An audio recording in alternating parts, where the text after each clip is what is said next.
We have just had a really riveting discussion where we discussed and unpacked the systemic barriers and structural flaws within the agricultural food system and the food security system as a whole.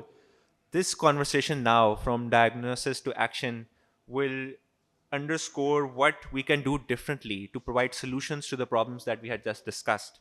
How we move from research to awareness to something really practical and scalable in terms of our solutions that bring not only affordability, resilience, but sustainability in our food systems.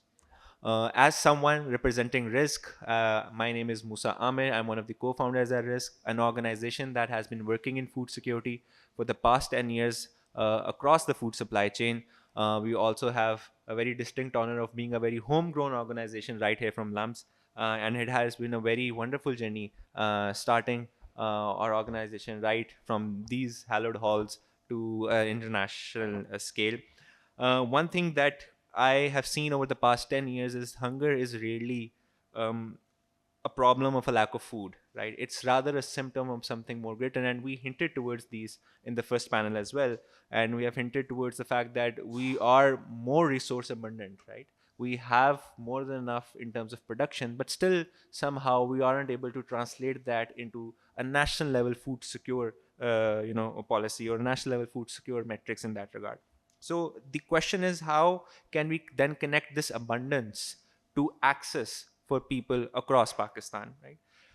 But as we were talking in the last session as well, we do not need to be pessimistic. There are a lot of positive things happening at this point in time as well. We're going to reflect on those positive things. We're going to reflect on the solutions. Multiple solutions are now coming up, from innovative and progressive farming practices to climate smart solutions to digital innovation, and that has accelerated the financial inclusion of a lot of small farmers to actually make them more resilient towards various climatic shocks and other policy external shocks as well. So this session is going to highlight all of those solutions, and perhaps we can also delve deeply into some of them to see how we can scale some of the more better or practical solutions as well. I'm really honored to have a very esteemed panel with me today, and the panel is really reflective of you know all the segments that are really vital within our food systems. We have a voice from the progressive farmers. We also have somebody from advocating for climate smart policies on a macro level. We have on the other end a voice that will reflect on the consumption side, as well as a voice that will reflect their perspective from the regulator side. So I'll introduce them one by one.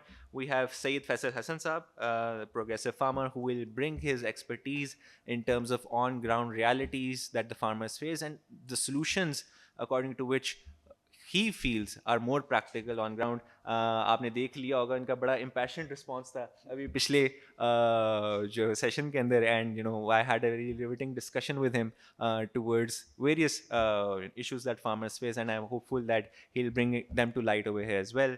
Then we have Dr. Mahmood Ahmad, a seasoned agroeconomist, a FAO veteran, over 30 years of experience with the FAO, I believe. And now he also serves as a chief technical advisor at Rizq and is a really big advocate on nature-based solutions and climate smart solutions for agriculture and food systems as a whole.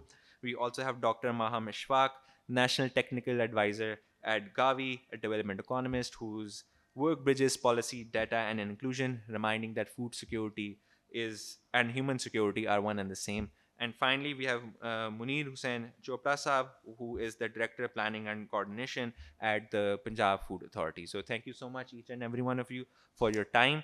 I like to open the conversation with Faisal Hassan Saab to really set the tone, because I think amongst the four of us, he is the one who has really on-ground experience with working with those farmers, being a progressive farmer himself. So Faisal Saab, you represent the reality we often theorize in rooms like this. So we would like you to share your experience, particularly in the light of the problems that we had, elucidated in the first session, and from your experience, if we can learn something. Thank you. Assalamu alaikum. My background is, and I'm an engineer, and I opted for farming around 1986. And it's all entrepreneurship and farming. उससे पहले कि मैं वहाँ से शुरू हूँ, मैं ज़रा एक current आपको reality बताना चाहता हूँ. You only know about the floods. آپ اس کو کلائمیٹ چینج کہیں یا ویدر چینج کہیں یا جو مرضی کہیں. فلڈز آئے ہیں, that's number 1 disaster. Number 2 disaster has been in Okara Sahiwal side. A storm came, sugarcane, rice, everything was flattened and the yields went down drastically. That is second. Third, ہم بڑے خوش تھے. I am in that area جو flood سے بچا ہوا تھا, but we faced rains. 4 fit کا پانی تھا because I've been growing this commercial rice nursery. I started it. اب بہت پھیل گئی ہے. And I've grown it from 10 acres to 100 acres. وہ کوئی پاگل ہی کر سکتا ہے جی. Rice nursery is 1 month crop and if it doesn't sell you have to plow it. وہ میری کوئی 30-40 ایکڑ پانی کے نیچے, پھر ہم نے دوسری لگائی. 15 دن سے براؤن پلانٹ ہاپر کا اٹیک آیا, ساڑی جڑاں چ بہ گیا جی. 60 من کی ییلڈ 20-25, ریٹ اگر 5000 ملنا تھا 2,500-3,000. دس از ریالٹی. اور جو میں نے آج بات کی کسی سے ایگریکلچر پلانٹ پروٹیکشن کے اندر, نہیں جی کوئی اہم ہی ہے گل, پکی گل نہیں ہے کہ جی. سو دس از ریالٹی آف ناؤ کہ جو ابھی ہم فیس کر رہے ہیں. ذمہ دار نے دل نہیں چھوڑا. ذمہ دار نے بتاؤں کیا کیتا ہے, ایک دن فل گالاں کڈیاں نے حکومت نو, اگلے دن ٹریکٹر دا میوزک آن ہو گیا راتی, because I live on the form. تے دب سا دب, I mean you listen all the, I can tell all the songs رات کو جو زمین تیار ہو رہی ہوتی. So back to wheat. اور ایک میں اب حکومت کو نہیں بتانا چاہتا, جنی مار پچھلی فصل تے پیندی انی زیادہ سی محنت دوجی تے کرنے ہیں. دس از ریالٹی. جی ہاں جی, اچھا جی. اب میں جلدی سے جواب دوں گا پچھلے پینلسٹ کا. جی نمبر 1 جو بات کی تھی مارکیٹ کی کہاں گڑبڑ ہے, میں آپ سے ریکویسٹ کرتا ہوں لمز میں سے ایک چھوٹا سا, آپ قصور روڈ کی جو مارکیٹ ہے نا ویجیٹیبلز کی, اتھے دا ریٹ لو, اتھے جاؤ اور تسی برکت مارکیٹ تا دوجی مارکیٹ دا ریٹ لے لو, پیچھے کو چھوڑ دیں. My wife, I live on the farm, my wife buys every week from there. اور جو جس تو سبزی اسی لیندے سا وہ ہستا ہے سانو ویک کے, جو ڈرائیور جاندا ہے جو بھی ہے کہ اتنا ریٹ ڈفرنس ہے. دس از ویئر دا پنچ از. اتھے بلڈ اسٹریم نو کلاٹ لگا ہوا ہے, از دا منڈی over there and the retail in the city. Number 2 بات ہوئی تھی فوڈ سیکورٹی کی. میں نے حکومت کو کہا جی this is last year I write on agriculture, اور میں نے کہا جو ویٹ میں ہوا ہے آئی گیو اس pattern, distress sale, default, default, depression, depression, death. This has been happening in India but it has not happened in Pakistan. Why? کیونکہ ساڈے چاچے مامے کوئی نہ کوئی سانو بچا لینا ہے. دیٹ برادری تھنگ جس پہ ہم سب باتیں بناتے ہیں, کوئی نہ کوئی آپ کا جگاڑ ہے, کوئی باہر بیٹا گیا ہوا ہے, کچھ ہے جو آپ کو اس ایشو سے نکالتا ہے. انڈیا میں نہیں ہے, ان کی اتنی سوئسائڈز ہیں, ان کی اتنی گورنمنٹ سپورٹ ہے, ادھر تو گورنمنٹ ہے ہی نہیں. اینی وے دس واز اس کا میں آپ کو. تیسرا سر میں نے آپ کے سوالوں کا, اچھا ہاں پھر میں آیا جی آن ویٹ. اس سے میں نے پھر جو ان کو سولوشن کی, میں نے کہا جی اگر تسی سانو حلال ہی کرنا ہے نا تو پھر تسی کلمہ پڑھ کے حلال کرو. And I will tell you what is the way to do it. You should be importing wheat 12 months of the year. You should be exporting wheat 12 months of the year. آپ کو انسٹیڈ آف, کیونکہ مجھے پتہ ہے کہ میری wait crop ready ہے, Yala باری ہو رہی ہے, تو پیچھے مولوی دی اذان آ رہی ہے جب بول رہا ہے اپنے گناہوں دی سزا. دونوں طرف سے مار پڑ رہی ہے جی. So you can have a disaster at the 11th hour and this is a political crop. This is your survival. You should always have, as a farmer I'm saying import wheat. And Punjab government should have silos at Gwadar and a processing unit at Gwadar کہ آپ آپ کے Stokes ہوں اور کراچی کی طرف سے evaluate کر کے نکالیں. ہاں آپ یہ کہیں یار میں فارمر کو 4000 کی رینج میں دینا چاہتا ہوں, یو ریلیز یور ویٹ جب میں ذرا میرے ریٹ اس سے اوپر بڑھ رہا ہے, اس سے پہلے چپ کر کے بیٹھے رہے. This is the way forward for food security. Simple. اچھا اب آپ نے ایشوز بڑے اٹھائے اور بڑے ویلڈ اٹھائے جی. The biggest issue that in agriculture we are facing is aflatoxin post-harvest. I started off with poultry, then combine, then I was into rice farming and exports. میں نے خود دیکھا ہے کہ ہمیں کیا مار پڑتی تھی یورپ میں پنجاب باسمتی کو, کیونکہ ہم ڈرائی نہیں کرتے تھے. کمبائنز نے ہمارا بیڑا غرق کیا. میں بھی کمبائن ہارویسٹر تھا. We have been harvesting paddy at 30 to 35%.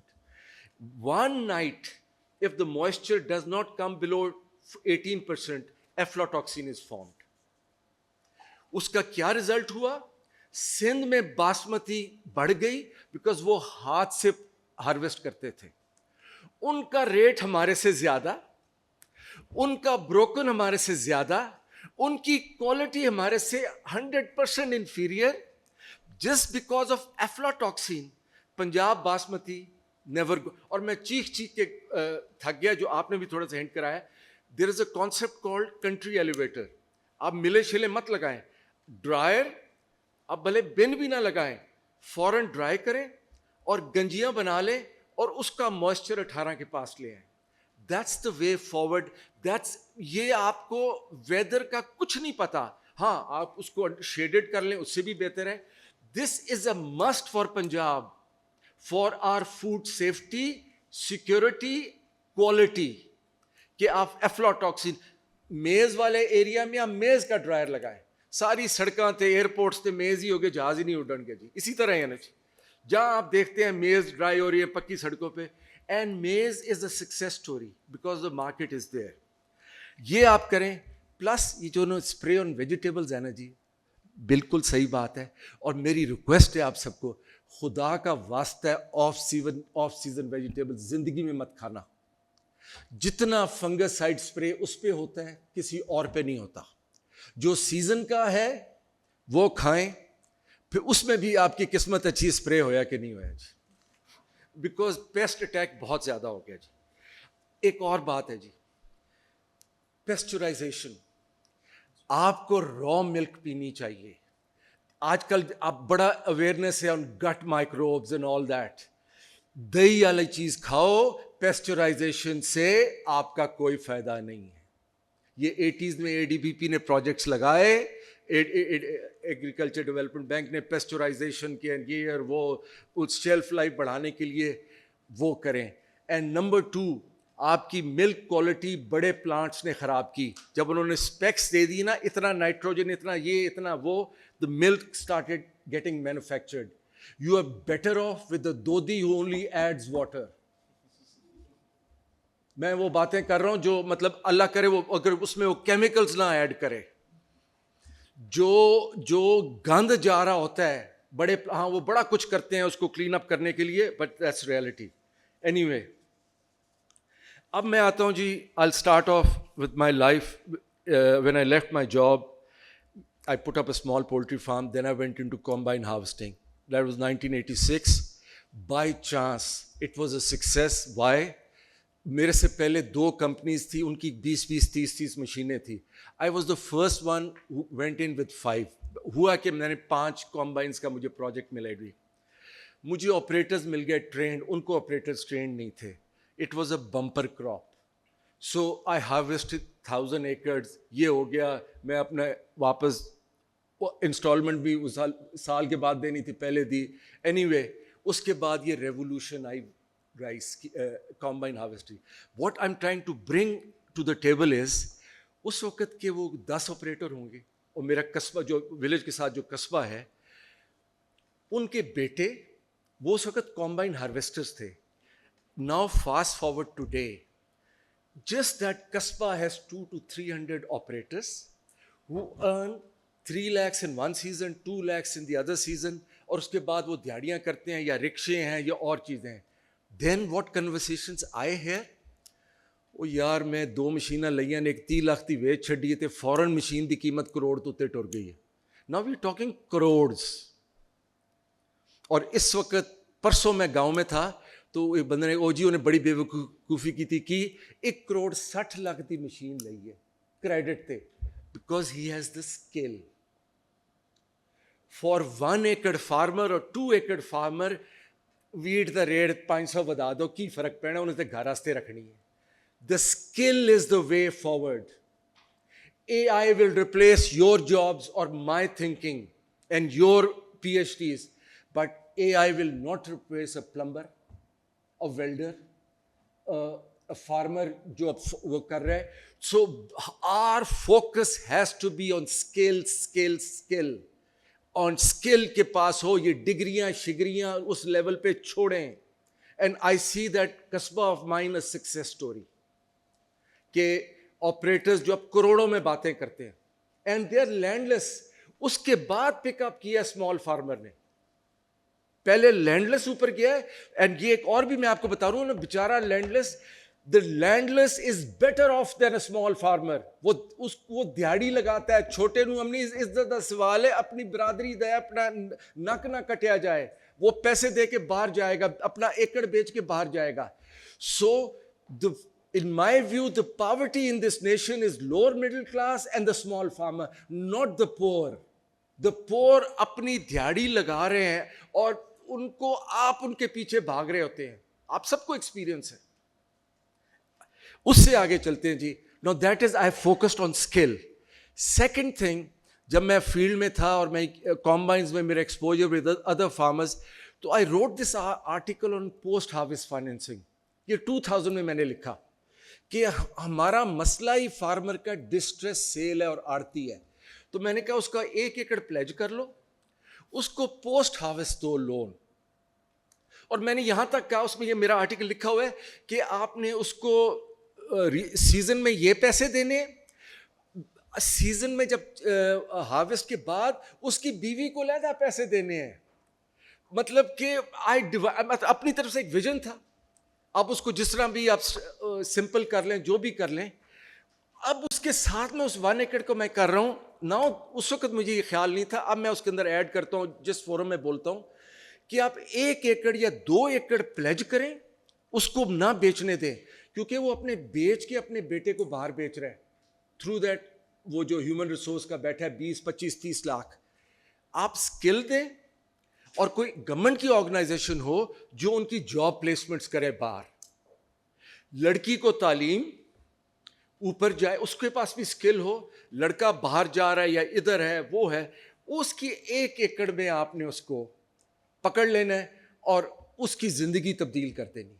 یہ اگر لمس کو میری ریکویسٹ ہے, ایک پروڈکٹ بنائیں, go to the field, look at it and make a product for a bank اور سم NGO, اخوت یا کیا. میں نے یہ باتیں کرتا ہوں, ان کا یہ اخوت سے بات کریں, ان سے بات کریں. سو the second is post harvest financing and basically replacing the aarti as or a competition to the aarti. That is number 2 point. یہ میں آپ کو بات کر رہا ہوں post harvest financing کا جی. اب میں آتا ہوں to the point marketing. My slogan, I read somewhere, کوئی پڑھ رہا تھا, my slogan would be harvest meets market. پہلے کیا ہوتا تھا کہ جی مارکیٹ میں آیا, میں رائس کا بتاتا ہوں. پہلے ایک ارلی کراپ لگتی تھی, وہ کیش پہ خریدتے تھے, پھر by the time the second basmati crop came, they still آڑتی ایٹ دا منی, وہ سیکنڈ پہ جاتا ہے. اب it's a game of money. I been seeing this کہ آپ ایران کو, چائنا کو, گورنمنٹ کے ہاتھ میں ہے کہ جو یہ خریدتے ہیں ان کو ہارویسٹ ٹائم پہ پاکستان لائیں تاکہ فارمر کو قیمت مل جائے. سی IMF نو بھول جاؤ, آپ نے خود انوویٹو طریقے سے مارکیٹ فارمر کو تک پہنچانی ہے. I am talking big. جی NGO نے کرتا جی ڈیجیٹل یہ ہو گیا تھے, وہ ہو گیا, وہ لمبی گلاں نے. We are talking big now. If Iran comes in the market or China comes into the market because they buy our stuff, our rice or whatever, so you have a market support. So you are meeting all that. ایک یہ ہے جی. Number 2, unfortunately I saw how we lost basmati in Europe. I am the third party. Europe, اب میں export market کی example دے کے آپ کو دوں گا with, and I have written articles and no one is questioned. And Europe ने question raise किया, बड़ा शॉर्ट मैं करूँगा, कि जी जो बासमती इंडिया पाकिस्तान से आ रही है ना, ये बड़ी 2 नंबर है, बिकॉज उनकी जो अपने प्राइस थी ना, जो लोकल यूरोपियन राइस, उसको वो अफेक्ट कर रही थी market, because I met the guy who did. तो उन्होंने कहा यार हमने तो रिबेट या वट एवर लेवी कम की हुई है for basmati, it's very high priced, तो ये क्या हो रहा है. तो दे इन्वाइटेड इंडिया पाकिस्तान. इंडिया ने कहा जी हम तो टॉप क्वालिटी ट्रेडिशनल करते हैं, और ये वो छोटा फार्मर, ये सारी वो जो नहीं होता जी क्या कहते हैं पब्लिक स्कूल बॉयज़, टीचर उन्हें कीता, दूसरे ने कहा टीचर उन्हें कीता, ये वो सीन था जी. Basically, India was growing our old traditional basmati, which we had given up. And we had moved forward. And they named it after 3-4 names, और उन्होंने वहाँ लिस्ट में दिया कि जी ये हम ट्रेडिशनल कर रहे हैं, और पाकिस्तान तो हाइब्रिड कर रहा है, जो क्रॉस है ये ट्रेडिशनल है. I'll tell you the background उसका क्या later, but I'll tell you exactly. मैं इंडिया गया, मुझे पहले पता था, but I went to India, वो एक यूट्यूब भी है, तो उनके साइंटिस्ट ने मुझे बताया कि जी ये सारी 3-4 जो है ना, ये कर्नल बासमती है पाकिस्तान से. I mean he told me.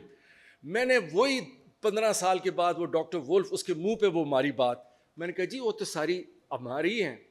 और पता क्या चला, before I land to Pakistan I was considered a traitor, कि जी आपने, इन्होंने जो नैरेटिव, जो इन्होंने व्यू पॉइंट दिया गलत है. I wrote on it, I have all the proof, everything.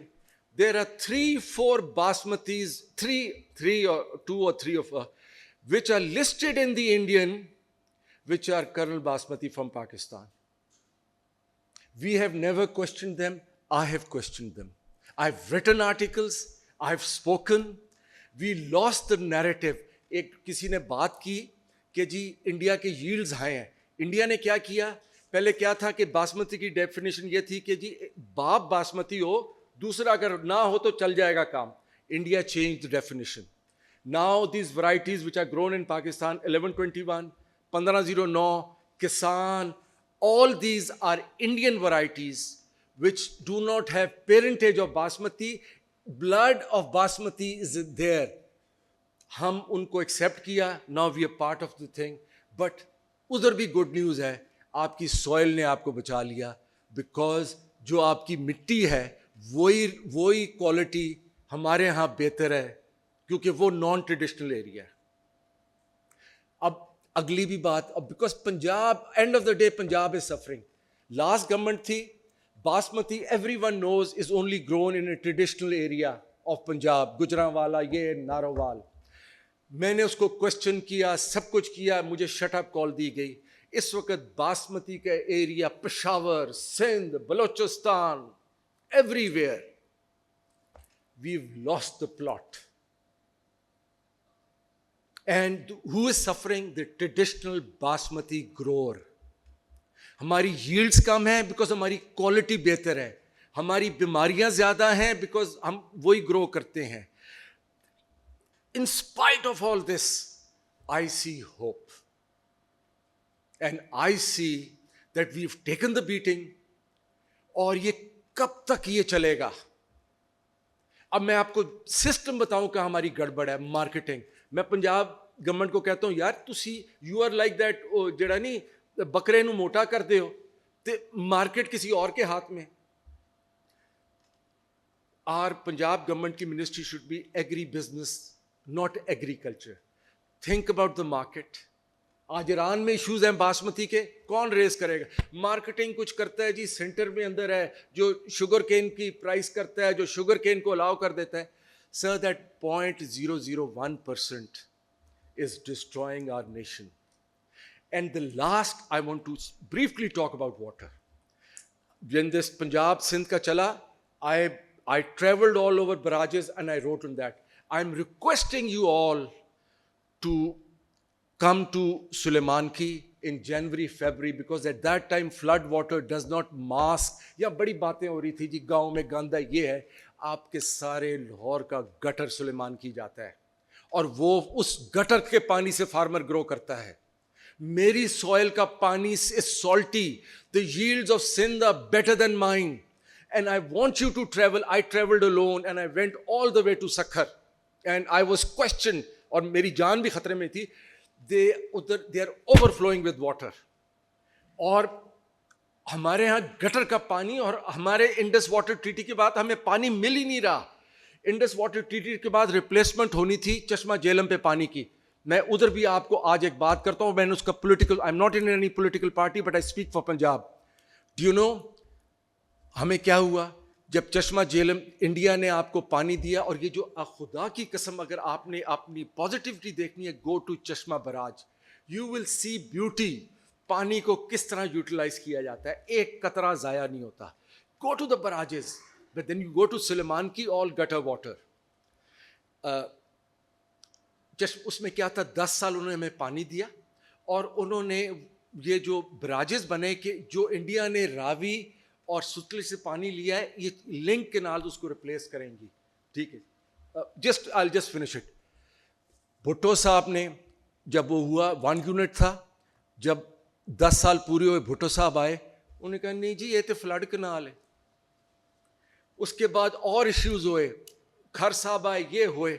Do you know how that flood canal is worked, or that چشمہ canal? 4 ووٹ ہیں, 4 provinces اور ایک ارسا کا ادھر کا.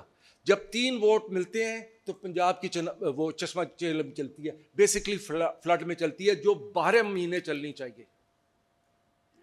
تو آپ نے پانی پہ مار کھائی, آپ نے اپنی مارکیٹنگ پہ مار کھائی, اس کے باوجود آپ کیوں بچ رہے ہیں؟ کیونکہ کوئی نہ کوئی لڑکا باہر گیا ہوا ہے, کوئی نہ کوئی جاب کر رہے ہیں, and that's it, and I see hope. Thank you.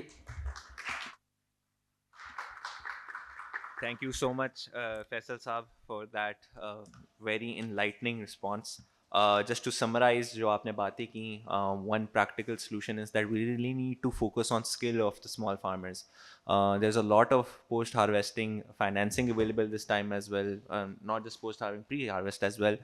لیکن کیا ہمارے فارمرز انہیں اسکلڈ ہیں کہ اس طریقہ کار کی گائیڈ لائنس کو ہم اویل کر سکیں؟ At the same time marketing linkage develop ہونا بہت زیادہ ضروری ہے. A very relevant and practical example of how we lost the supremacy of basmati was quoted in that regard.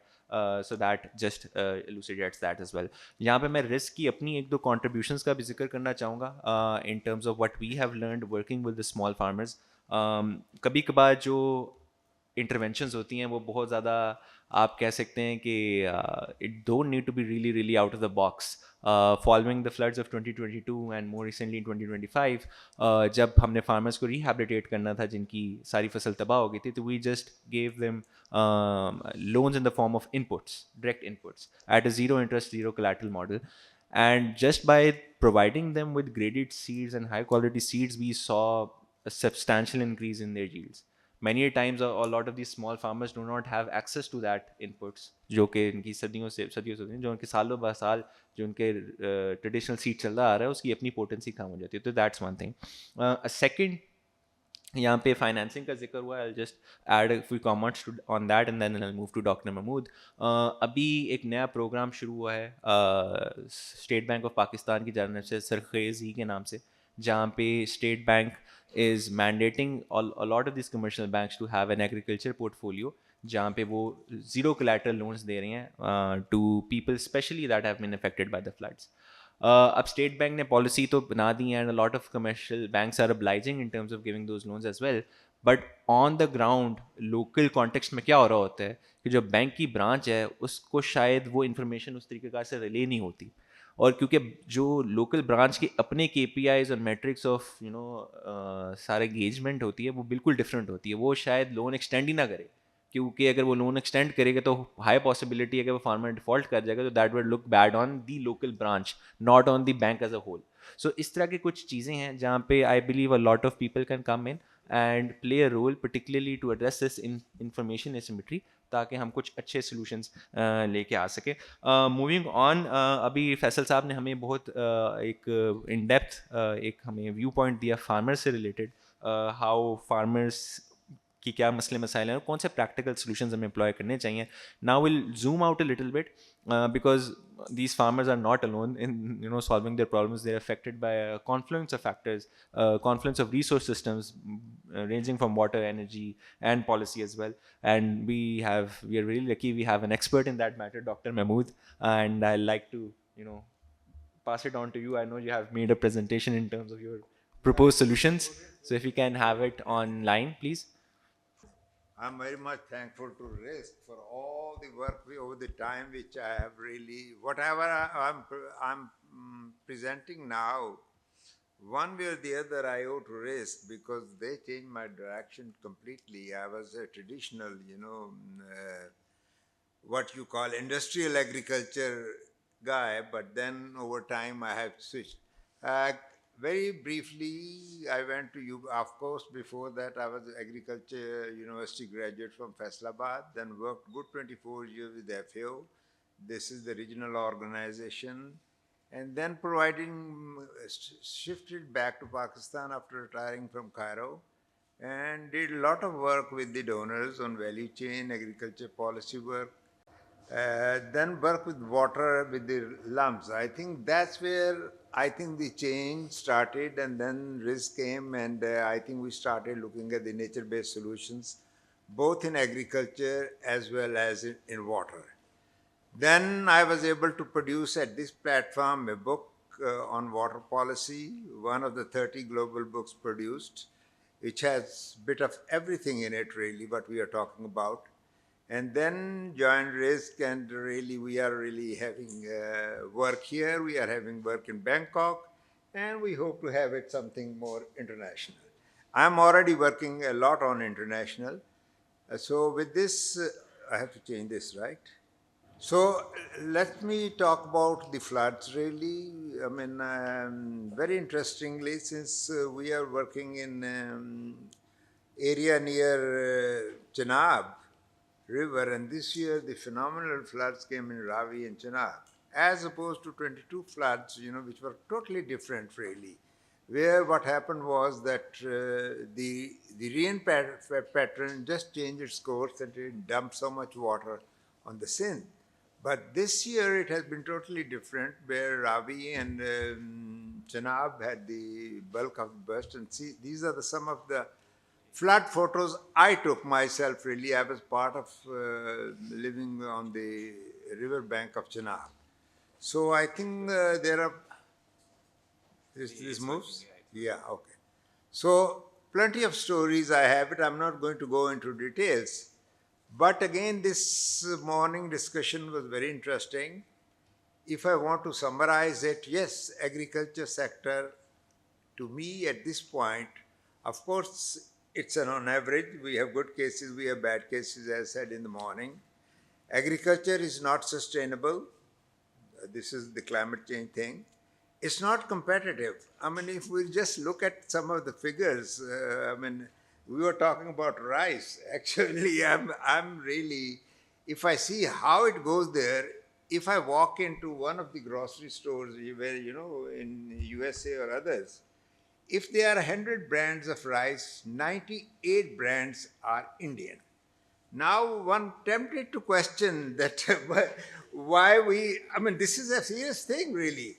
Either even if we have a fault at production level, okay, we say India packs it, but where we are really in terms of, governance and all that, we cannot, what I see is the end product. If there are 100 brands, there are stores now there is a big market. Actually, basmati is not used very much outside the Indian subcontinent, really. There is other kind of rices which has more demand. But within that lucrative market, I see good 98% of rice are all Indian step. I could only find two. So I think this is giving that, so it's what I'm saying is not competitive. One way or the other, we are not competitive. We are not where the money is, we are not following it. Then I think we talk about profitability. Yes, agriculture is not profitable. Why? I think to me, because there was a very hot discussion this morning, at the end, our cost of production has been increasing. or we are by and large for our critical inputs, we are following the international prices, but when it comes to the output, very wishy-washy thing. I mean, the incentive structure is very bad.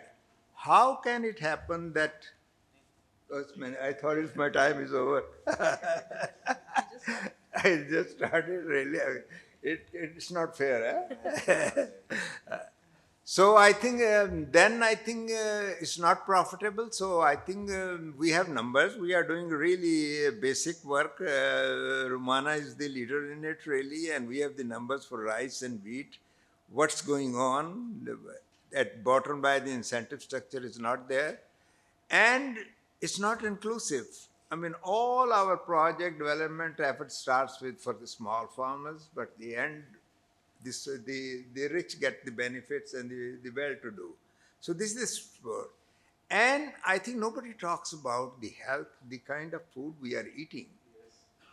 I mean, it's really polluted with so much chemicals and all that.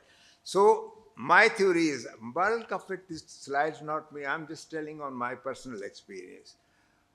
Definitely we have increased our lifespan higher, but if I look closely, the last 15 to 20 years, we end up spending so much money in hospitals and doctors. So this is kind of, so that's largely attributed to our health. So I think having said that, to me, the traditional way of doing agriculture is not sustainable, which I have very briefly, but I have all the numbers if somebody was interested. So I think somewhere along the line, we have to have a transformative process. Why is not? Because soil is extracted this morning. It was very extensively. We don't have soil. Let me rephrase it. We don't have soil. We have only dirt. So I think that's what we are trying to rehabilitate. Water, I have written a book on it really, and best of the best people. I worked for 3 years from these platforms. Very good stories really. So I think I will talk about it a little bit later. Large amount purchased inputs, low profitability. So that's reason for we need to a transformative process. So we are really moving towards sustainable nature-based agriculture, which is, it's very difficult to sell here in this country, but globally that's where the world is moving. What it calls for, reduce amount of water, less or no purchased input, ITC technology. Now I have just released this, my presentation, I made it in Spain. Actually, it's coming out very fresh on a AI-driven technologies for all the sectors. So I was able to, I'll show you some of the slides, that how this world is moving toward AI-driven things. High profitability, not in the short term, but in the medium to long term, yes. Competitive agriculture, I just really, in other countries, I open a fridge of the young people. Good 70% of the fridge is loaded with organic foods. They are willing to pay for it. So I think these are the facts I'm trying to get. Then it is inclusive. It is include now the kind of work we did in Ahmednagar. We say it's very, very neutral. I mean, the proposal is we can use it for 2 acres, we can do it for 10 acres, we can do it for 50 acres. And it respects the environment. You have to keep track, eh?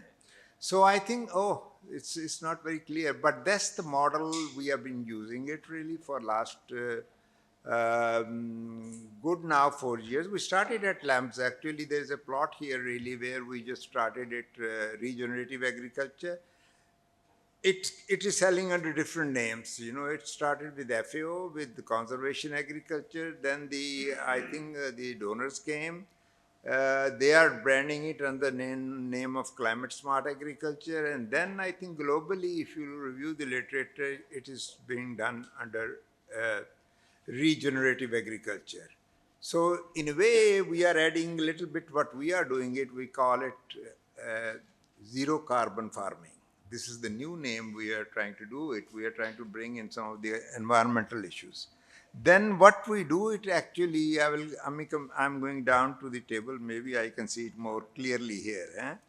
I think what we are trying to do is provide a bundle or a package, no tillage, climate resilient seed, amendments manure, compost, integrating livestock, mulching, integrated pest management, intercropping and integrating agroforestry. So we are in the middle of it. This now slides his works were done in India very extensively because our data is still at the pilot range, but this is one.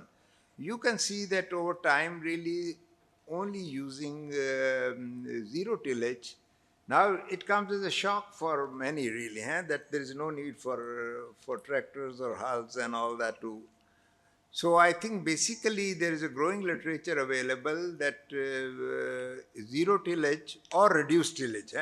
So I think it's add to the net income, it reduces the overall cost and the significant reduction in fuel, time and tractor operation.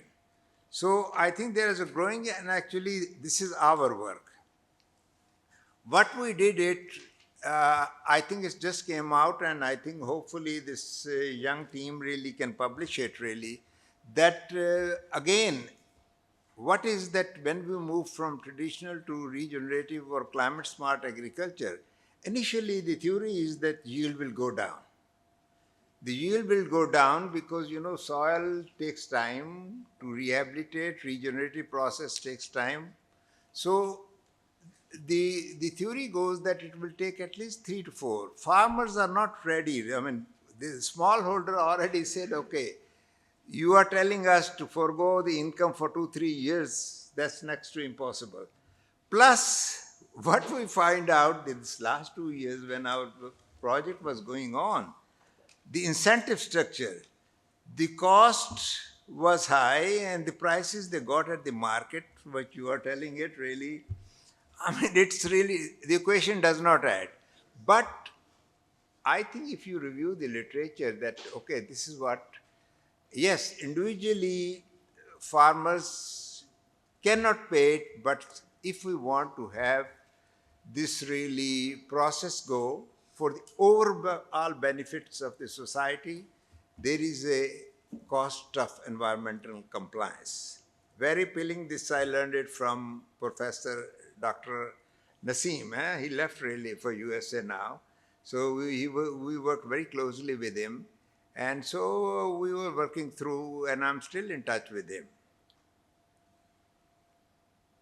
So I think using this is our latest work done.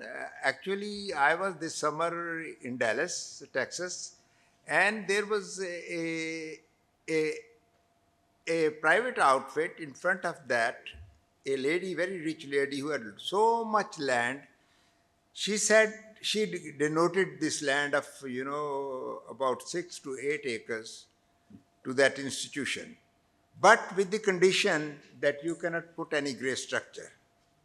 So I thought that, okay, this is very interesting. This is what she's in an indirect way, she's saying is that no really gray structure mean you have to build everything green or blue. So I thought that, okay, they are talking it, and I was planning for this, go to this Spain conference on use of AI for agriculture or other sectors. I said, why I should not, the plot upstairs is there, that's how it looks like. So I started working with AI-driven tools and put in all the data. To my surprise, so much numbers, and I was throwing back to them that please, I'm not an agronomist or a botanist or all that. So they told me that yes, this is fine. So after feeding all the data, it came out with 3 possible models really. That this is, you want to create a blue and green structure, this is what. And not to this one, then being an economist, I started to really throw ideas that what would be my returns, cash flows, and all that. So the three models we used, I think I can look more clear here. Regenerative agriculture, managed rotational grazing, agroforestry, native grassland, then silvipasture, and silver managed. Now the rate of return, if I see, I think the highest is on agroforestry. And the conference, to my really surprise in Spain, they also presented that the investment we make on planting trees and managed tree has the highest return. Here we not only calculated the benefits, actually we also sought the environmental benefits in terms of carbon credits. That was the positive thing. Not many people understand it, that if we promote this nature-based solar, maybe in the beginning we will lose some income. But if we start really generating it through carbon credits, the follow price, then there is no cost. So I think this is a kind of work really, because the conference was about AI, I was a bit reluctant to present it as such. It was very well appreciated that you have shown it, the use of AI in you doing a kind of analysis. So very briefly, this is and this is after attending all these, I thought where we are. This is agriculture 1, agriculture 2, agriculture 3, 4, 5. Most of the people who are making presentations and making discussions, they were talking about agriculture 4 and agriculture 5. But if I look closely, we are still struggling between 2 and 3. From green revolution to regenerative precision agriculture. So I think use of this AI and other technologies, I think we are still far from where it is there, but I think a larger application as it is happening in other countries is not still there. So I think this was the agriculture, because that gave me a kind of template to, let's see what I have plenty of information on water because I worked for good 25 years in the Middle East and Near East, where I can feel the water scarcity. Here I don't feel the water scarcity, to be honest, really. We have plenty of water, but we are just wasting it. Misutilized, really. So, yeah. So I think here I will not really go into details. This is the heart of my presentation today, that when we talk about agriculture, not many people knows that how much agriculture is using water. Good 96% of water is used by the agriculture. So the theory goes that if we can really save 5 to 10% of water, it's good enough to compete for the other sectors. All we need is to rationalize water use on agriculture. So there are two options. I'm going to cut short. One is to improve the end use efficiency, more crop per drop, or we can increase the allocative efficiency. What we are opting is, which is discussed here indirectly all this morning, we end up choosing for more drop and use efficiency without properly even doing. All this, if you look at the irrigation department, 50 years of history, canal lining, then on farm, I mean, you could just name it. But where are the results of all these? The other option is to improve the allocative efficiency. What I mean is, agriculture is using 96, cannot go on. There is a demand, growing demand in the other sectors. You cannot live with it for long. My work in USA, when I was there 3 months, was find that there is a huge demand for water in building data centers. Nobody knows it really, how much water. Willingness to pay for water in the data center is from $60 to $80. You know how much we pay for water in what we add? 0.1 to zero point 0.3 cents in the agriculture sector. How we can keep it like this? So there is a demand for water in the other sectors. Now come to allocative efficiency, the real issue, and probably I will not really go far. I will not get into the energy sector because which is also interested. Why, when there is water shortage, we talk why we grow rice. Rice, okay, we have a little bit of export potential and all that, but the Indian case is a bad one. Why we promote rice and sugarcane when we are talking about so much about water scarcity and all that. Now, Rumana, tell me how many, our experiment, how many irrigations we gave it to the rice field? 30. 30 irrigations in one cycle we have to give it, you can imagine, as opposed to 5, 6, some of the other crops. So what we are exporting is rice, and we are not exporting it very good. To be honest, as I said,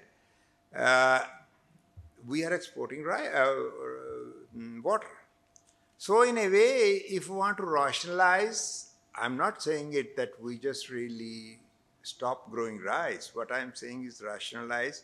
Now rice is everywhere. If sugarcane, if you look closely, sugarcane does not make an economic sense at all, to be honest, really. Rice does, but sugarcane, if I do the real economics, DRC, domestic resource cost, the equation does not add. Whatever you can justify on other accounts, really, even it has so many byproducts.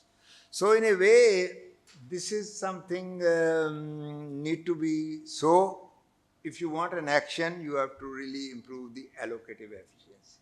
And big thing, rationalize, use, to me the tool is, if you want me action, because I don't have any incentive to stop using the water if the water flowing bulk of it is low cost really compared to other. Indian experience is not good, to be honest, because what they have done in the process exporting rice, now they have put a ban on certain states to export. They are exporting it. Bulk of their groundwater is depleting so fast that they invited, with this joke I will really finish my speech. I was invited to, because one of the top Indian expert, he worked with me in Iran, and Dr. Joel, one of the top guy on agriculture and agriculture economists. So he said, Mr. Mahmood, I want to invite you to India. I am the chairman of Agriculture Association, blah, blah, blah. I said, it would be an honor for me to go there. So he said, I will not let you stay in the hotel. I said, okay, fine. I will stay with you. In the morning, when I was going to take shower, I said, Sardarji, pani koi nahi. I told Sardarji that there is no water. He said, या तो तू शाम ਨੂੰ ਚੌਲ ਖਾ ਲਈ ਤੇ या तो ਨਹਾ ਲੈ. So he told me in a very clear way that, okay, because we are using all our water for the agriculture to grow rice, you don't have water to take a shower. Thank you very much. Thank you so much, Dr. Mahmood. I think ये जो आपका light-hearted joke at the end था, it really summed up the problem. How, for food, how it is not just alone or happens, the growth of food happens in isolation, but it also is affected by other resource systems. अभी हमने mostly water पे बात की. I know Dr. Mahmood has a lot to say about energy as well. Yeah, I think energy. But I think we can have that in perhaps in the Q&A or after the panel ends, and we can have them in a more informal discussion. Now we'll move on from the protection side of things to more on the consumption side. Farm productivity and food security technically does not end at the farm gate. We had already elucidated that in the last panel as well. Things that happen upstream in the supply chain have enormous impacts on what happened downstream in a lot of nutritional and health-based outcomes as well. Dr. Maham, in that vein, I'd like to invite you to please give your 2 cents in this matter and tell us, what sort of community-based or policy interventions have best linked food access to improve nutrition outcomes? And at the same time, what sort of food system reforms do you think have good precedents of happening that particularly have incorporated women's or other marginalized communities' impact in nutrition and caregiving realities? Thank you. Right. Thank you so much, Musa. First of all, it's an honor and a pleasure to be part of this discussion. I'll start off with giving some perspective and just kind of quickly repeating some of the statistics that were discussed in the first panel. So we had very lengthy, hectic discussions on what the stunting rate in Pakistan is, which is almost around 40 to 45%, as Dr. Burki mentioned in his presentation. And around 4 in 10 Pakistanis are undernourished in the country. So we kind of have established the fact that farmers are poor, they are under-resourced, but also the consumers of the product are undernourished as well.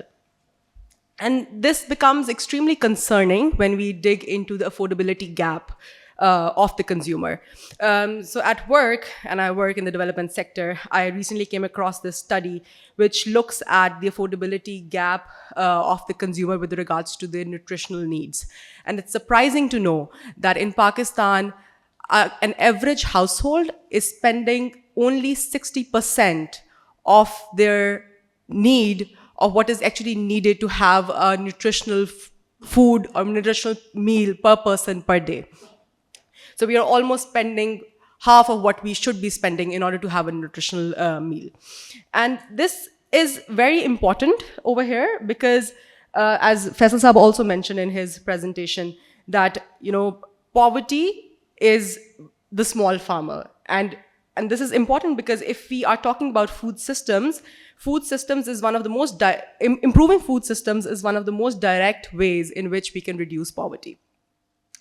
Coming back to your question, Musa, which interventions can be best linked to improved nutritional outcomes and health outcomes? And what we're really trying to answer over here is that how can we close that affordability gap for the consumers in the most cost-effective way? And I want to emphasize on cost-effective way because coming from the development sector, we are now at this moment we're sitting at crossroads because the development sector funding is really shrinking at the moment. So in the coming few months, to say the least, CSOs, NGOs, development agencies, UN agencies, governments, people from the academia, all are going to face some kind of funding shortage with regards to the work they are doing. So we really need to understand not just what has worked, but what will work in the coming years, in the coming periods, with regards to how we can make our interventions the most cost-effective, driving the highest impact. In my experience within the development sector and also as a student of economics, there's 3 characteristics that define a good intervention, a good community-level intervention. The first one is an intervention that's targeted towards the most vulnerable. Second, it's integrated. So it's a package of services that are provided to the targeted vulnerable people. And third, it's designed with the lived realities of the most vulnerable, right? So targeted, integrated, and designed with the realities of the most vulnerable. Some of the examples that I would like to share over here is, for example, the BIS Kafalat program.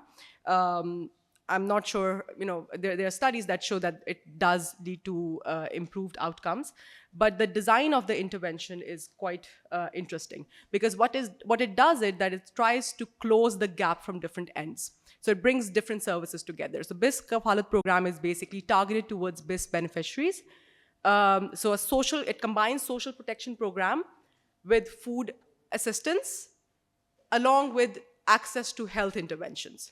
So any beneficiary, so it's targeted to the BIS beneficiaries, mothers who are in the period of conceiving a child, and that is also the first 1,000 days after conception are extremely critical to ensure that the child is not malnourished. So it targets those mothers, and they are provided with food assistance and food supplements. And in order for them to graduate out of that program, they have to ensure that their child is fully immunized by 24 months, and they complete a round of prenatal, postnatal checkups, right? So it is interesting because this design of the intervention itself, it closes those gaps from different angles. It brings nutrition, social protection, and health into one particular intervention.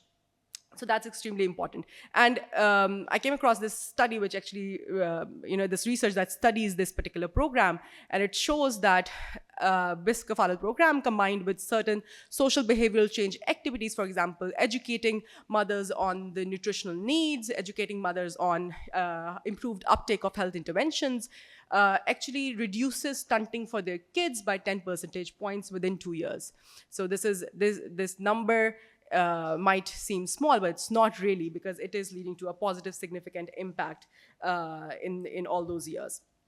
There's another program that we do at Gavi, which is called the Strengthening Nutrition Immunization Program, where we also club immunization with nutritional services. And we have seen in the first evaluation that we did in the phase 1 that giving mothers nutritional supplements along with when they're getting their child vaccinated, it reduces zero dose by 10 to 13 percentage points. So really that integration, I would say, matters, and bringing a package of services together matters as well. I also want to point out over here that maybe Musa, you mentioned that interventions do not need to be out of the box, and I agree with that, because especially when we are targeting the most vulnerable, the poorest of the poor, the bottom of the pyramid, some of the interventions, they just overthink too much. That, there's this term that we call in economics that's called cognitive tax, where poor people are already so much burdened, and when interventions overburden them with a lot of paperwork, a lot of other things that they need to do in order to enroll for a particular intervention and community intervention, it actually leads them to opt out of that intervention.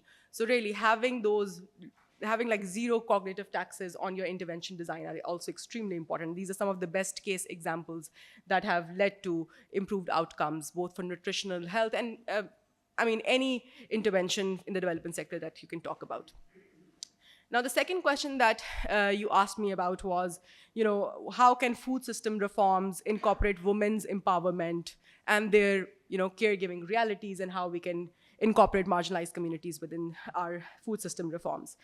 And I really want to thank you for this question, because it is one of the most, not unaddressed, but under-addressed question. And it is fundamentally a very important piece of this conversation as well.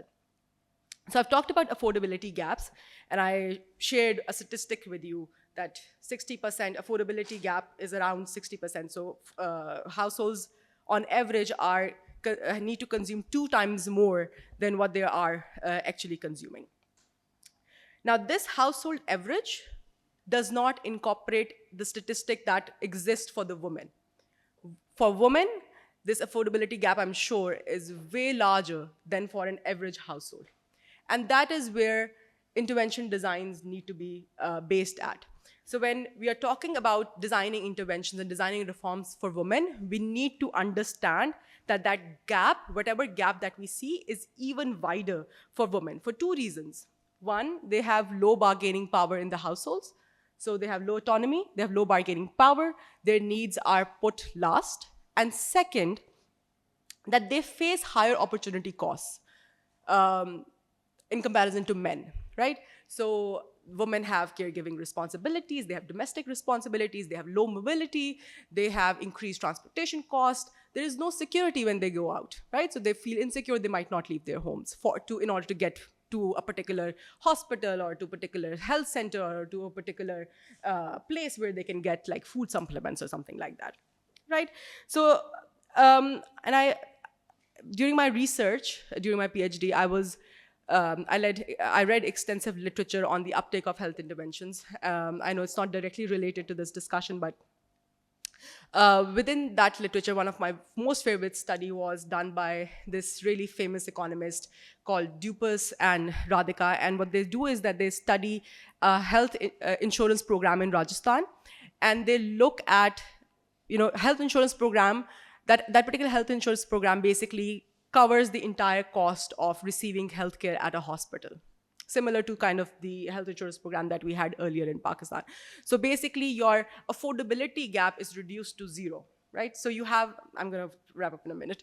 So you basically you don't have to pay anything, But when they look at different dimensions of it across, when they look at the heterogeneity results across men and women, what they find out is that the uptake of that particular health intervention was way higher, was more skewed towards men in comparison to women. So really, women just opt out of health, of different interventions, because they are not structurally, those interventions are not structurally designed to account for those barriers that women face.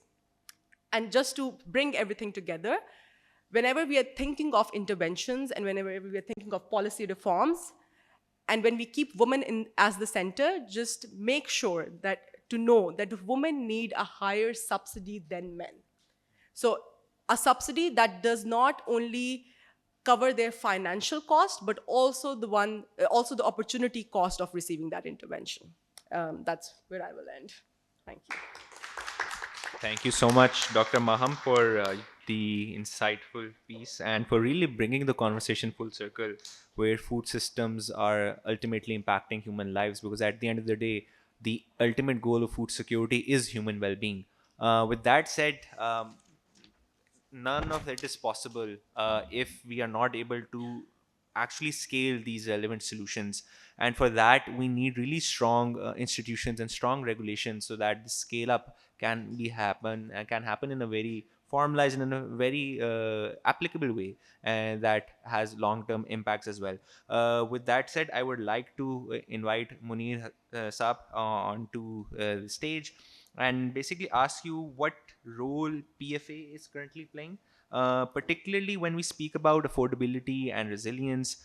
How does regulation and food safety oversight support or impede some of the innovations that are coming about?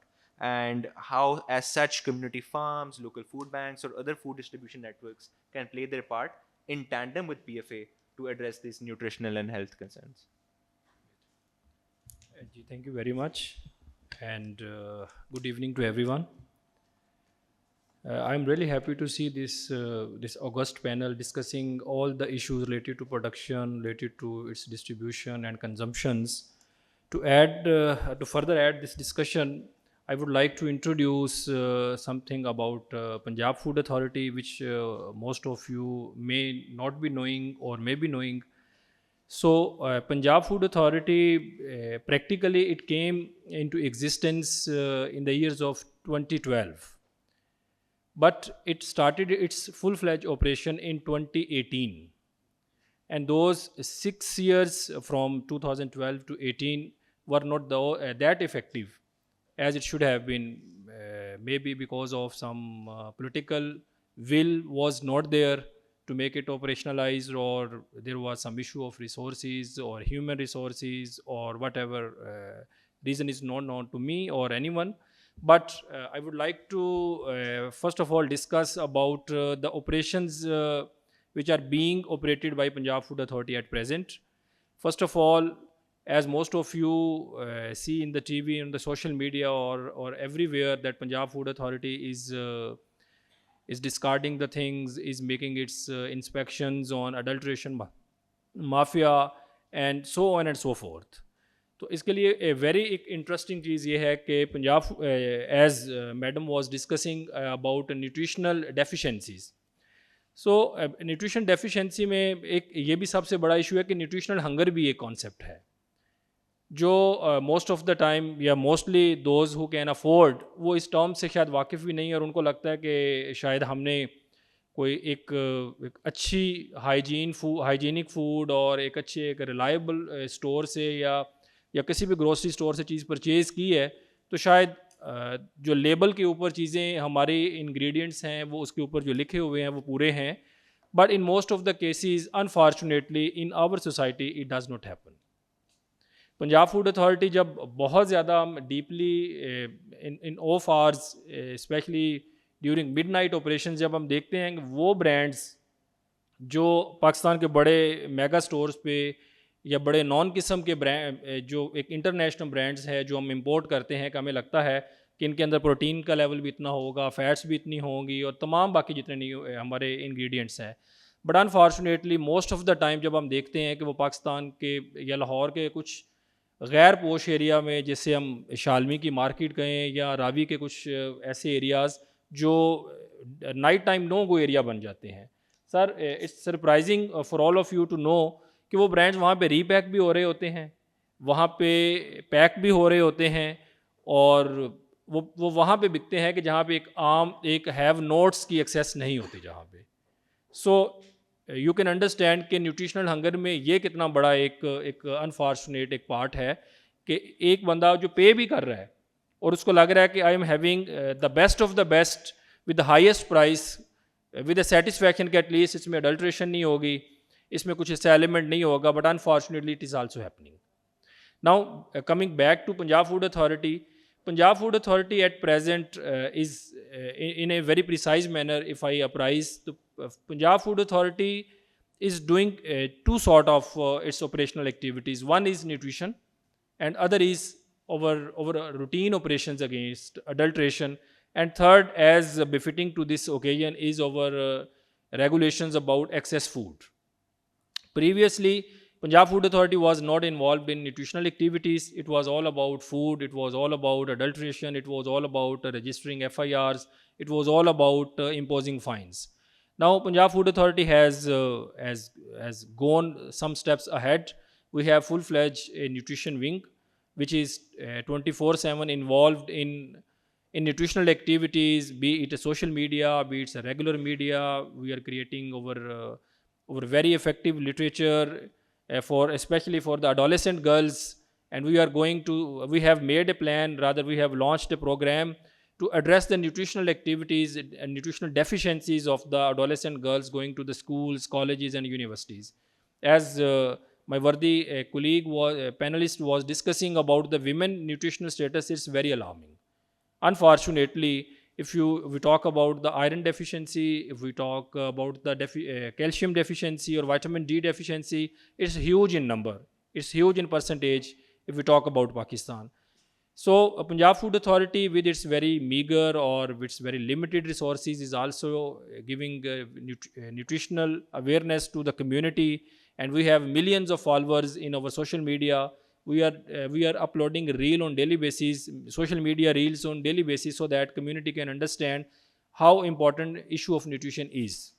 Secondly, Punjab Food Authority has established its own state-of-the-art ISO certified labs in different regions of the Punjab, just to curb the massive level of adulteration. As some of my worthy panelists was discussing about the milk, it's very unfortunate that loose milk is not that reliable, especially while living in the metro cities like Lahore or Islamabad or Karachi, because historically all the connected regions to Lahore were some sort of feeding areas as far as food, vegetables or other food baskets were concerned. Unfortunately, the multinational or the packed milk industry has taken over to the loose milk. But meanwhile, if we talk about the loose milk is totally a disaster. I'm not concerned about if we are lucky enough or having some good milk or from the person or the source we know or well known to us, but unfortunately sir, as आप जैसे discuss कर रहे थे दूधी वाला और ये concept, अब दूध में इस किस्म की मिलावट्स आ गई हैं और अडल्ट्रेशंस हैं कि जो बंदा सोच भी नहीं सकता कि ये हो सकता है। इसको मतलब ये शायद हमारी कम्युनिटी या हमारा कोई टॉलरेंस लेवल या इम्यूनिटी लेवल इतना अल्लाह ताला ने कुछ शानदार बनाया हुआ है कि that we are still surviving, but unfortunately it's very painful and it's very disastrous. Although Punjab Food Authority is playing its part day in day out, हमारी 24/7 टीम 24 hours जो है 24/7 टीम्स ऑपरेशन में, अब जब भी आप उनको हमारे कंप्लेंट और हेल्पलाइन नंबर पे कॉल करेंगे आपको अवेलेबल मिलेंगे, उस पर एक्शन भी होगा। लेकिन पंजाब फूड अथॉरिटी को दो किस्म के चैलेंजेस अभी फेस करना पड़ रहे हैं। नंबर वन, कम्युनिटी की तरफ से हमारे साथ बहुत ज़्यादा कोई कोऑपरेट नहीं किया जाता। एट टाइम्स हम देखते हैं कि वो एरियाज़ जहाँ जो which are hot spots of adulteration, जब हम विजिलेंस के थ्रू वहाँ पे पहुँचते हैं तो हम कम्युनिटी से पूछते हैं कि ये सारा कुछ आपके सामने पता नहीं कब से हो रहा था, आप लोगों ने हमें इन्फॉर्म क्यों नहीं किया। बट जैसे कि नहीं, हमें तो पता ही नहीं था कि ये भी कुछ हो रहा है। जितनी भी काउंटरफिटेड प्रोडक्ट्स बन रही हैं वो अनफॉर्चुनेटली कोई रिपोर्ट नहीं करता हमें। जब हम पकड़ते हैं और पता चलता है कि वो बंदा जो इसमें इन्वॉल्व है वो उस एरिया का بڑا ایک رسپیکٹیبل کیریکٹر بن چکا ہوتا ہے. وہ کسی کی بیٹی کی شادی ہو, کسی کی ڈیتھ ہو جائے کہیں بھی, تو وہ سب سے بڑا چنک دیتا ہے ان لوگوں کو, کہ اسی لیے لوگ اس کی رسپیکٹ بھی کرتے ہیں, اور لوگ اس سے لیسٹ بودرڈ ہے کہ وہ کیا ملاوٹ کر رہا ہے کیا نہیں کر رہا. تو this is one of the biggest challenge for Punjab food authority. Community involvement to this extent is not with us. Secondly, Punjab food authority کو ایک سب سے بڑا ایک ایشو یہ بھی آ رہا ہے کہ ہمیں کچھ within, if I talk about Lahore even, کچھ ایریا ہمارے لیے نان سرونگ ایریاز ہیں جہاں پہ پنجاب فوڈ اتھارٹی اپنا آپریشنز نہیں کر سکتی. تو one of the area is where I am sitting now. Defence area is not over serving area, cantt area is not over serving area. اور جہاں سے بھی ہم ان لوگوں کو ودن جو آؤٹ آف دیز ایریاز ہیں, جب ہم آپریشنز کرتے ہیں, ہم ان کو جتنا بھی ان کے خلاف ایکشنز لیتے ہیں, جب وہ عدالتوں سے کورٹ سے ریلیف لے کے آتے ہیں, تو ultimately they start doing their business in these areas of Lahore. This is very alarming again, because most of the people living in these areas are not protected, I would say not safe as far as food or hygiene standards are concerned. And Punjab Food Authority is not allowed to do its operations in these areas. Now coming to my third point, which is excess food. Punjab Food Authority has already formulated its regulations in 2019, which says all the excess food, especially Punjab food authority کو اگر excess food کی ہم بات کریں, most of the time ہمیں excess food کا سامنا کرنا پڑتا ہے in marriage halls, in dinner اور dinner buffets, in high teas, جہاں پہ ایک بہت میسو لیول کا ہماری ایک ایز اے کمیونٹی ایک ہیبٹ بن چکی ہے کہ ہم 1800-2000 روپیہ پے کریں گے تو we can eat as much as we can. In that urge ہم وہ بڑی بڑی پلیٹس کو ایک اس کے پہاڑ بنا لیتے ہیں کھانے کے, but we don't consume it, and ultimately it goes to the dustbin اور دا ویسٹ بین. جو وہ فوڈ ہمارے, جب ہم بات کریں کو مارجنلائز کمیونٹی کی نیوٹریشنل ڈیفیشنسیز کی, ان کو تو they don't have even a square meal, ان کو 2 وقت کی روٹی نہیں مل رہی ہوتی. But unfortunately by display of some rupees ہم سمجھتے ہیں کہ کھانا یہ بفیز میں, ہائٹیز میں, یہ بھی ایک کھیل بن چکا ہوا ہے کہ ہم اس کو جیسے مرضی وہاں پہ 1.5-2 گھنٹے جو ملے ان کو ویسٹ جتنا مرضی کریں, جیسے مرضی اس کو ڈسکارڈ کرتے رہیں, کہ کوئی مطلب ود امپیونٹی, کوئی ہمیں ڈر نہیں ہے کیا ہوگا ہمارے ساتھ, نہ مورل ویلیوز کا, نہ ہمیں کوئی مطلب لیگل ویلیوز کا. تو اس کے لیے پنجاب فوڈ اتھارٹی نے اپنا ایک ایکسیس فوڈ ریگولیشن بنایا ہے. ہم کوشش کرتے ہیں, رزق والے بھی ہمارے ساتھ آئے تھے پچھلے دنوں, ان سے بھی ایک بڑی ہیلتھی ڈسکشن ہوئی تھی کہ آپ لوگ پنجاب فوڈ اتھارٹی اب آگے 1 اسٹیپ آگے جاتے ہوئے ان کو لائسنس جاری کریں گے جتنے بھی اس میں انوالو ہونا چاہیں گے, تاکہ سورس سے جو فوڈ کو پروڈیوس کر رہا ہے, جہاں پہ فوڈ اویلیبل ہے, وہاں وہ آلریڈی ہمارے ساتھ لائسنسڈ ہوتے ہیں, so that those who are going to collect this excess food, they can also have license free of cost from Punjab Food Authority, and they can collect food from there, and they can just disburse wherever they want to under intimation to Punjab Food Authority. So these are very highlighted efforts which I have just presented to these august audience. So in order to understand what Punjab Food Authority is and what at present we are doing, in order keeping in mind the paucity of the time and shortage of time, I would say Punjab Food Authority is always open to everyone, those who want to join hand with Punjab Food Authority to kill these food terrorists, I would say, because this is a very harsh word, but unfortunately it is. I think terrorist kills only its own, the people who are adverse to his opinion. But unfortunately, food terrorists are those who are killing our community, who are killing our generations to come in the form of malnutrition, in term of nutrition of label frauds, because they write something else on their labeling, but unfortunately those things are, sometimes those values are missing in our packed food. So as a community we should join hand together with Punjab Food Authority, and Punjab Food Authority 24/7 is available. We have very active outsourced complaint helpline number. You can access us, you can access to our social media, you can access physically, person to person, in person to our office. We are always available at every forum. And I'm again thankful to the Rizq giving us this opportunity to speak up in front of all of you and to listen these august and very learned panelists, and it has really added to my knowledge. Thank you very much. Thank you so much, Munir Saab, for the comments and for the discussion. Just by the way, I just want to add a comment over here that in our experience, we had worked with the PFA team, particularly on the disposal of excess food regulations, जिसकी आपने बात की थी.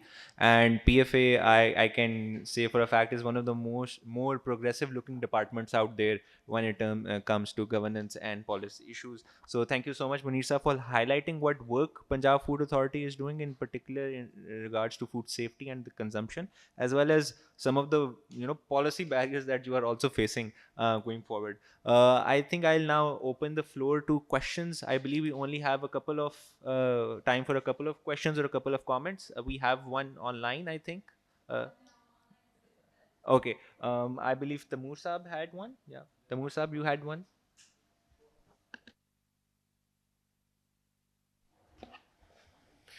Assalamu alaikum, everybody.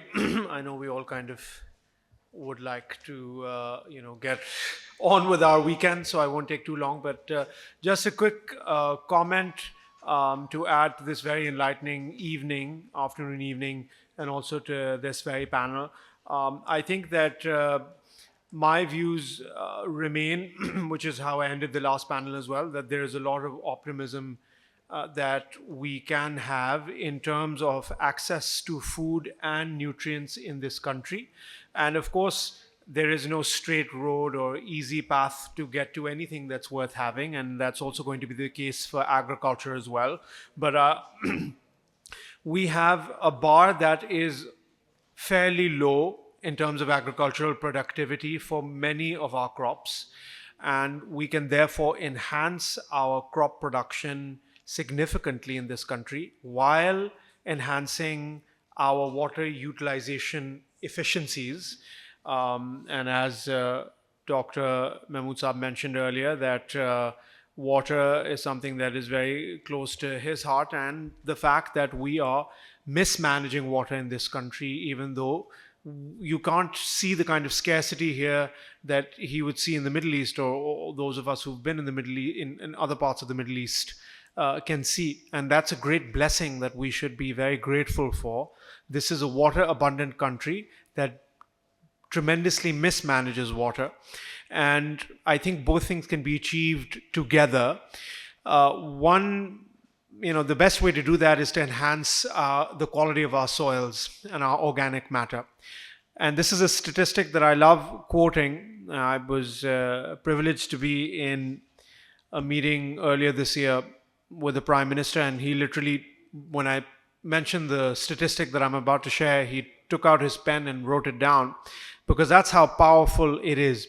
For every 1% of increase in organic matter in soils, we can enhance the storage capacity per acre by a whopping, I think it's 30,000 gallons, right? Which comes to some over 100,000 liters per acre for every 1%. And currently our soils are so poor in this country that we are on average at maybe 0.2, 0.3% organic matter. And so there's this huge room for improvement. There are farmers in the world who have built their soils up to more than 10% organic matter. So we can literally create dams in our soils. What this does is a few things. It provides resilience against droughts, so when you have droughts, and it also conversely, because a soil that's rich in organic matter is a spongy soil. So if you have flooding events or too much rain, because with climate change and the vagaries of climate that cannot be relied upon, you get these extremes. And again, if you have too much rain or you have flooding events, you can soak more water in and cause less damage or destruction. It depends, of course, on the scale of the flooding. There's no doubt about that when you have too much of a deluge and your farm is located in floodplains, then it's very difficult, of course, that this type of an intervention would help. But otherwise, there are many other benefits of organic matter increase, right? Nutrient cycling, and I touched upon this in the panel that I was moderating as well.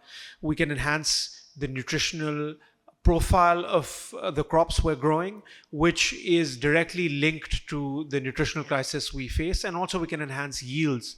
So in this country, of course, there are many, many other problems. We have to fix storage because we have so much waste. We have to ensure that farmers get paid better. All of those things are very important. And then, of course, how do you build organic matter? So creating those agroecological and agronomic systems requires farmers to be trained. So there's a lot of work that has to be done, but we can get there. We can dramatically enhance yields. There are many countries in the world that have made it their mission to do so and have succeeded, and there is no reason that Pakistan also cannot succeed. So I just wanted to inject some optimism and hope at the end of this very enlightening few hours that we've spent together, that there is hope and there is a lot that can be done and must be done. And for that, all segments of society, we need a whole of society approach to this. We need the non-profit sector, various elements of the private sector, think tanks, all of them coming together, and even working with government and various government bodies and the right type of people in government. In government, as the gentlemen we've had today from various government departments would also attest, it is largely a personality-driven thing. So if you can get to the right person or convince the decision makers to appoint the right kind of people to various government bodies, then you can accomplish a lot. So, I know it's in vogue these days in some departments of liberal arts universities that, to disprove the great man theory. But my humble view is that the great man theory is correct. Personalities drive things, the capability, the merit, the passion, and the intellectual capacity of the man or woman in charge matters tremendously. And so with the right people, and again, when you have a whole of society approach and you're making the right kinds of, overtures or pushing the boundaries or negotiating with the people in power and government, you can get a lot accomplished. And that's my last concluding food for thought for this evening. Thank you so much. Thank you so much, Taimur Saab. We had a question at the back, and then we'll come. Hello. Okay, so thank you so much again for the amazing panel. I had two questions. First from Faisal Saab as well. So Faisal Saab, your talk was amazing, enlightening, especially since we in Rizq work with smallholding farmers and the farming communities, and you've been a great advocate of whatever single word you've said. We could resonate it right here, because this is what the plight of the farmers have been, especially the last 2 years with the wheat crisis going around. Things have been really tough for the farmers. So I have one question for you, that particularly when we talk about smallholding farmers, what we at Rizq are also facing, we are really trying hard to bring their livelihood back up, right? So even a farmer which is on a scale of 5 acres, which is like the average scale, and when we say small farmers, like many of us do not know that more than 90% of the farmers in Pakistan are smallholding farmers. So if we have to increase their livelihood, we have to create that model where we can, like, the composition of how the farm has to be done, right? So what we've understood is these people have been doing it for generations. They have local wisdom, but how do we create that optimal farm with the right input? Problem is there, the financing problem is there, but the composition of farm, because कभी उनको कोई कहता है जीवन garlic लगाओ तो जीवन garlic अगले सीजन गिर जाता है, कोई उनको कहता है टमाटर लगा दो, आ जाता है. So what has been your learning when we have to, like, draw these farmers into a cluster और उसके बाद हमने इनको आगे लेके चलना है, because this has been हम इस लर्निंग कर्व पर अभी पहुंचे हैं कि अब हमने इनको कैसे ग्रो करना है आगे. एक ये सवाल मेरा आपसे, एंड मैं दूसरा सवाल साथ ही पूछ लेता हूं ताकि both of the panelists can answer. The second question is from Chopra Saab. Sir, amazing whatever the initiatives you've also talked about in the regarding PFA. और ख़ास तौर पे, as Musa also mentioned, we had the privilege of working with PFA back in like around 5 years ago. Yeah, and we worked on the food waste policy. We were a very small part to it when it was being regulated.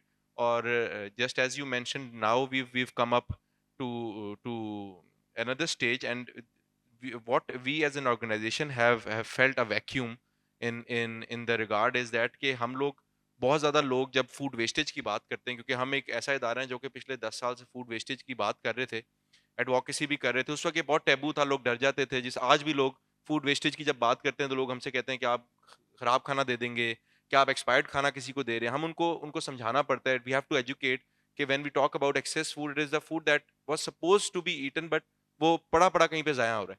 اور بہت زیادہ لوگ ایک بہت point مس کر جاتے ہیں کہ یہ کھانا وہ ہے جو سپلائی چین کے ایسے پوائنٹ پر پڑا ہو سکتا ہے, کیونکہ سپلائی چین بہت بڑی ہے, وہ فارمر سے شروع ہو رہی ہے. وہاں پر ایسی اسٹرابریز بھی ہیں جو کہ پرائس فلکچویشن کی وجہ سے وہ پلک ہی نہیں کر سکا کیونکہ وہ فیزیبل ہی نہیں ہے.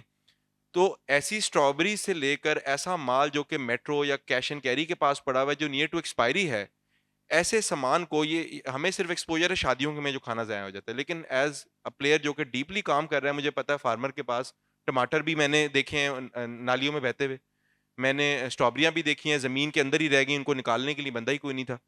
اور ایسے جگہیں اور ایسے ویئر ہاؤسز بھی دیکھے ہیں جہاں پہ نیئر ٹو ایکسپائری مال پڑا ہوا ہے لیکن لینے والا کوئی نہیں ہے, اور نیا اسٹاک آ گیا ہے, نئی ویرائٹی آ گیا ہے, نیا سیزن آ گیا. تو اس میں ہم پی ایف اے کے ساتھ ایز این اینٹی جس کا ڈائریکٹلی انٹرسٹ چاہیے, لاسٹ میں آپ کے when we came I came to your office, میرا ایک کنسرن یہ تھا کہ ہمیں ایک جگہ سے اسٹاک ملا ہے اور ہم ابھی بھی نہیں چاہتے, وہ آلدو ایکسپائرڈ ہو چکا ہے, لیکن ہماری بھی لمیٹڈ نالج تھی, ہماری غلطی تھی, ہم نے وہ لیا. لیکن ہمارا اینڈ گول یہ تھا کہ یہ ابھی بھی لینڈ فل میں نہ جائے, اس کی کمپوسٹنگ ہو جائے.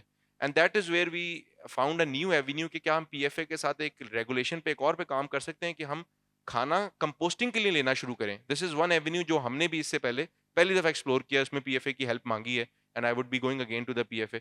تو جو میرا دوسرا سوال تھا جس پہ میں آنا چاہ رہا ہوں کہ کیا جو یہ سپلائی چین کے پلیئرز ہیں, کیا کوئی پبلک پرائیویٹ پارٹنرشپ کوئی ایسی فریم کی جا سکتی ہے کہ اس کے بارے میں تو اویئرنیس کریٹ کیے جائے, ہمارے جیسے اور بھی مختلف پلیئرز جو کام کر رہے ہیں, اور ایسی پروڈکٹس کا کوئی اکنامک یوز کرنے کے لیے کیپنگ ان لائن کے وہ لا کو بھی وہ نہ کریں, اور ہم ان کا کوئی سولوشنز نکال سکیں. ہم اس پہ بہت زیادہ ایگر ہوں گے, اور ہماری اسٹڈیز کے مطابق, سرویز کے مطابق یہ بہت بڑا ویسٹ ہے, تو ہم اس پہ بڑا ڈیفینیٹلی کام کرنا چاہتے ہیں. اور اگر پی ایف اے اس پہ کچھ سیکھ کر رہا ہے, اسسٹنس سیکھ کر رہا ہے, یا کچھ فریمنگ بنا رہا ہے, تو we would love to hear from you and we would love to be part of it. Thank you جی, بہت شکریہ. I think Faisal sir pehle if you can respond, and then Chopra sir if you can respond. Simple, and I'm working on that alone. That's my something new. It's just 1 acre. اس سے آگے آپ سوچیں ہی مت. مسئلہ اس میں کیا ہے جی کہ the way I'm doing it, give me 6 months, either it will be a failure or I can give you a solution. کہ اسی ایکڑ میں سے آپ ویٹ بھی گرو کریں, اسی میں سے آپ لینٹل, اور اسی میں فوڈر. اینڈ ہنٹ میں کرا دیتا ہوں, بیڈ کو اوپر یوز کرنا, نیچے یوز کرنا. I am already doing it, and do not call me a progressive farmer, just call me a farmer. یہ آئیڈیا میں نے پک کیا ہے from one small farmer who's done it. اس کا وزڈم میں اپلائی کر رہا ہوں, اینڈ بیسکلی اس کا وزڈم کیا ہے, and if it works, and اس نے مجھے دکھایا ہے کہ ویٹ کو کلمپس میں لگاؤ, 8 انچ پہ 10 15 دانے. I have already planted that. اس سے اس کا ویو یہ ہے کہ جی یہ جو پلانٹ ہوگا, اٹ ول گو اپ, لاج نہیں کرے گا, ایئر گزرے گی, یہ رسٹ کا ایشو کم ہوگا, اور وہ کرتا رہا ہے. I am trying to do it. I've done it on about 6 acres. Let's see how it succeeds. Centre میں مٹر لگائے. اب میں جو فرو ہے اس کے اندر میں فوڈر کا کرنا ہے.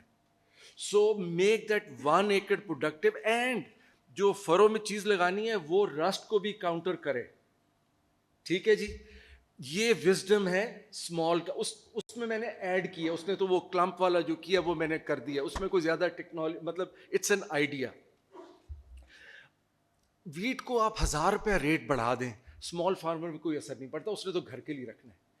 اس کا جو وے فارورڈ ہے, اینڈ فارمر ایک اس فیملی میں سے فوج میں ہو, باہر گیا ہو, پلمبر ہو, مکینک ہو, تاکہ جب ڈیزاسٹر آئے وہ ایک بیک اپ ہو. My father stop me from coming into farming, and he was right. مجھے پتا میں نے مارے کیا کھائی ہیں. یہ بڑی آسان ہے باتیں کرنی جو فارمر, وہ جو تو پیندی ہے نا, تو پیسہ نہیں ہوتا تو لوگوں نے دینے ہوتے, پھر آپ کو پتا ہے پھر ڈائبٹیز بھی ہوتی ہے, اور ڈپریشن بھی ہوتا ہے, سب کچھ ہوتا ہے. So you have to look at کہ جی ڈیزاسٹر آنا ہے, اس کے لیے 1 ممبر, بیٹی شاید باہر کام کر رہی ہے, کچھ کر رہی ہے, کہ وہ کرے.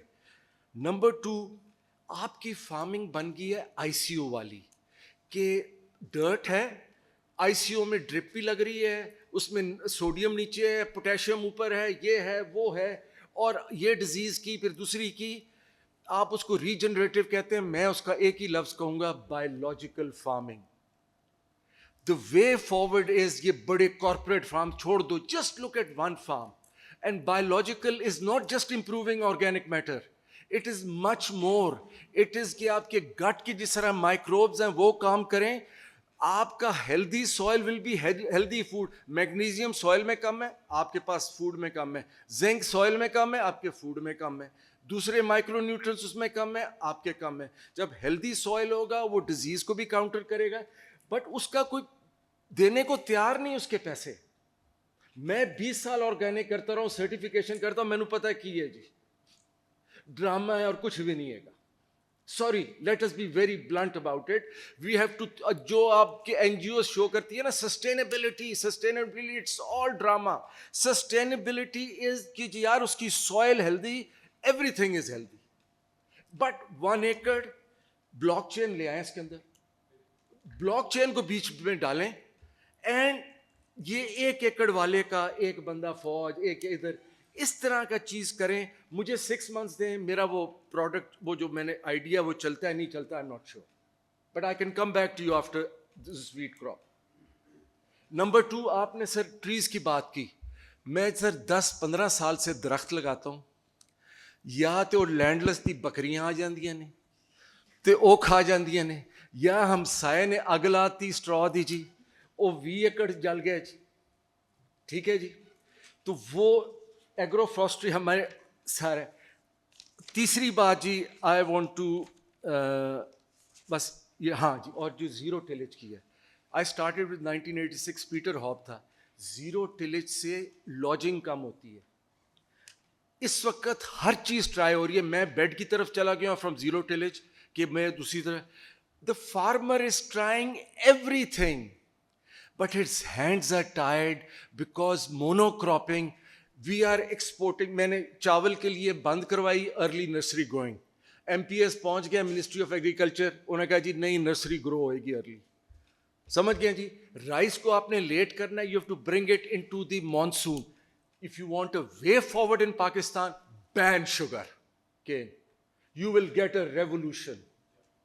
Delay rice, ban sugar cane, and you will see wonders. You are importing soil building, water saving crops, all lentils, all oil seeds are soil building. جو آپ organic matter کی بات کرتے ہیں, اور بھائی ہم salt water یہ کہتے ہیں, we are an arid country, we are growing the wrong crops. I brought my organic matter to 3-4% جب میں poultry farming کر رہا تھا, 0.5 ہے. جب آپ آرگینک میٹر بھی ڈالتے ہیں, آپ کے پاس اکوپمنٹ ہی نہیں ہے کمپوز کرنے کا. دیکھیں کہنا آسان ہے, we need equipment, we need labour. اس وقت ترلا کرنا پڑتا ہے 2000 کا لیبر لانے کے لیے, وہ بھی نشئی ہے. I mean we have the ideas, it is کرنا کی ہے. So this is the way forward. Chopra Sahab, if you would like to answer Zephy's question. جی, ان کا کویشچن جو I just understood, it's a very good question کہ ہمیں ایک نئی regulations بنانی چاہیے جس میں ہم ایکسیس فوڈ, وہ والی فوڈ جو کوکڈ نہیں ہے اور جو ہماری ویسٹ ہو جاتی ہے, جسٹ پروڈکشن ہے اور اس کی مارکیٹ میں ایکسیسیبلٹی نہیں, اور سم ہاؤ اور the other cases. So it's a very good suggestion. I would like to extend warm welcome from Punjab food authorities platform. Punjab Food Authority and Rizq can co-host a stakeholders conference in this regard, because it's not only Punjab Food Authority, we will have to get involved agriculture department, waste management companies as well, because most of the food is sent to the, as you know, to the landfill sites and this sort of food, and it is get destroyed there. So we can have a waste management company, especially Lahore waste management company is giant in this regard, and we can involve EPA, Environment Protection Agency as well.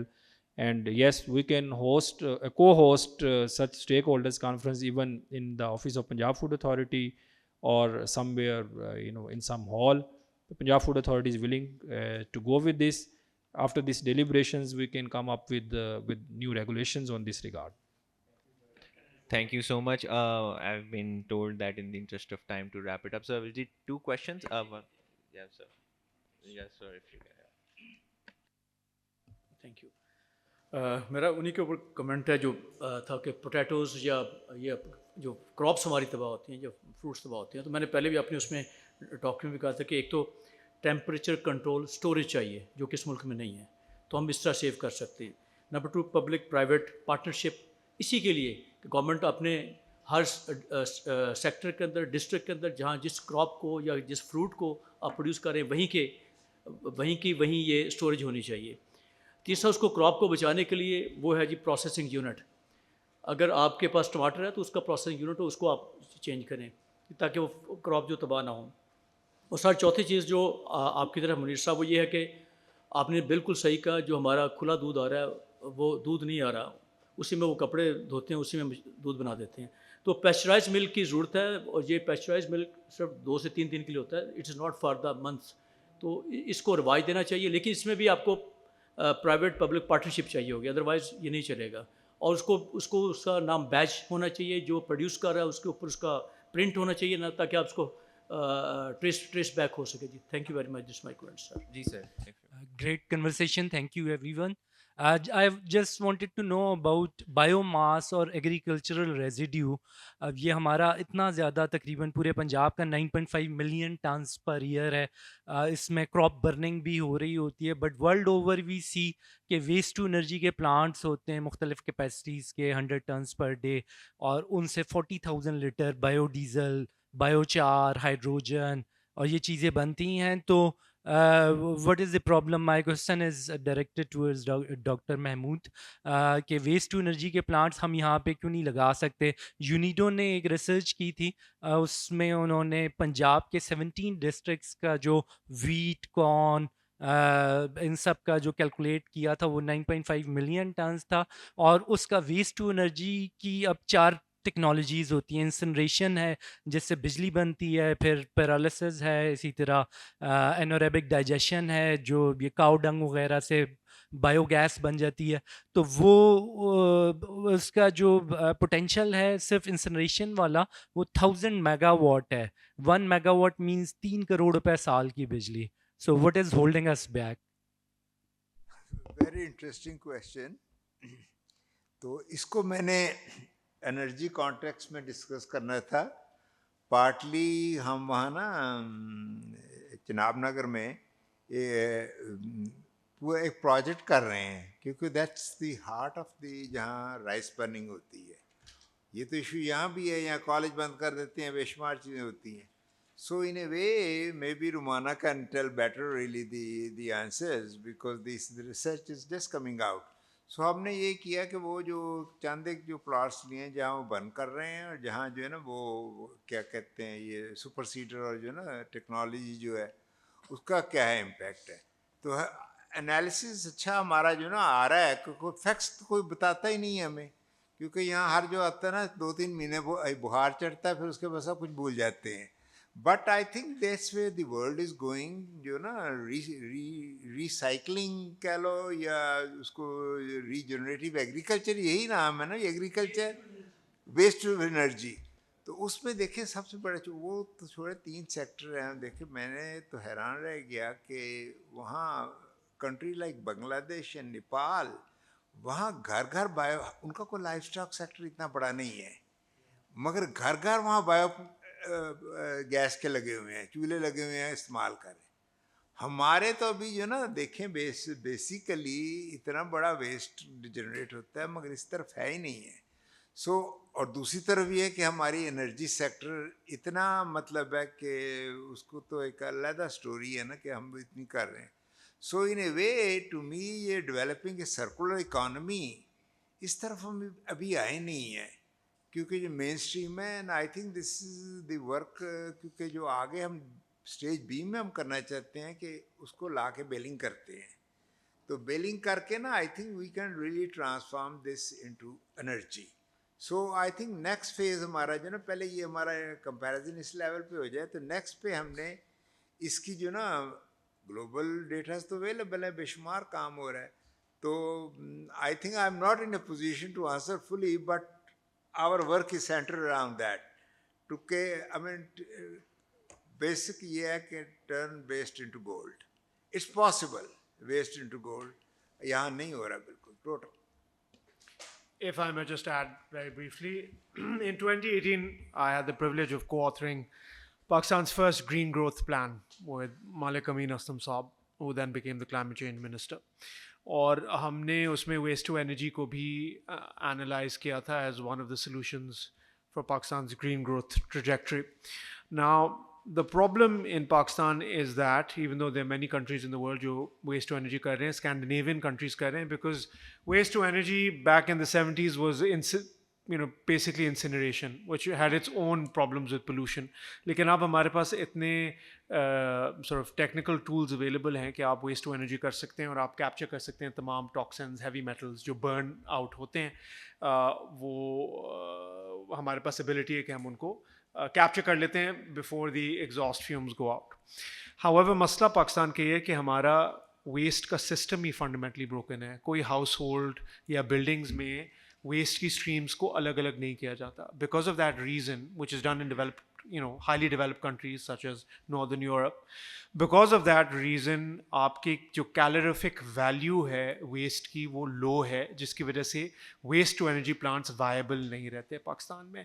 اور یہ بہت unfortunate بات ہے. اس پہ کافی analysis بھی ہوا ہوا ہے, گورنمنٹ نے بھی کیا ہوا ہے, پنجاب گورنمنٹ نے بھی کیا ہوا ہے mid 2000s میں.